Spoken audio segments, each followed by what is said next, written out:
has not changed. It is safe to send your children to school.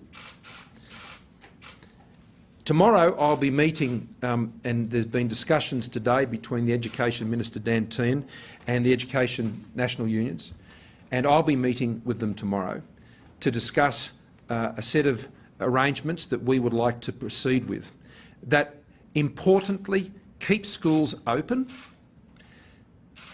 that also will protect those teachers and other staff who are working in schools, and to work through those issues to ensure we can put acceptable arrangements in place, to ensure that children get taught. I said this the other day. This is incredibly important. It's going to be a tough year in 2020, and one of the things I don't want to have yielded up is a year of a child's education, which is so important. We need to work so hard together to try and ensure that those kids get that education and that is not lost to this virus. And so I look forward to meeting with Australian Education Union tomorrow and to have that conversation and to see how we can come together and agree how we can continue to deliver that while doing that safely for those who work in schools, and of course for the kids themselves. As we know, the medical advice is kids can safely go to schools. Under the arrangements we've already put in place, we've seen the number of students attending schools reduce significantly, and that actually assists in observing the other issues around social distancing that are applying more broadly across the community. So we can do this. We can work this out. And so that would mean ensuring that schools in those states that haven't already ended the term, which is only in Victoria, that we would be able to continue to keep those schools open up to the end of the term.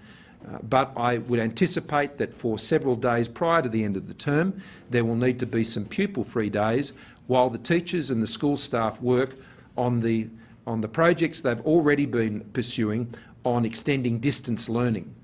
And so that will be an important job for those educators to be doing as we go into the term break.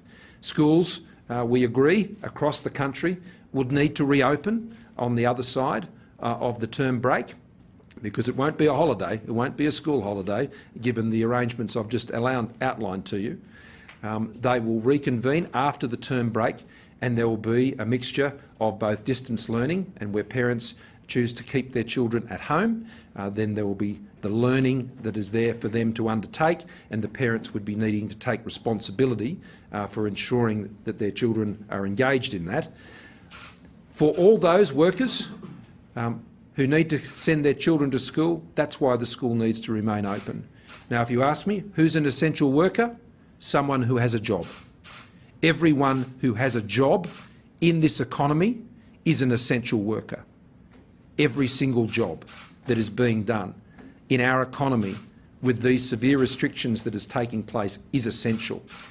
It can be essential in a service, whether it's a nurse or a doctor or a school teacher or a public servant who is working tonight to ensure that we can get even greater capacity in our Centrelink offices, working till 8 o'clock under the new arrangements in the call centres. These are all essential jobs. People who are stacking shelves, that's essential.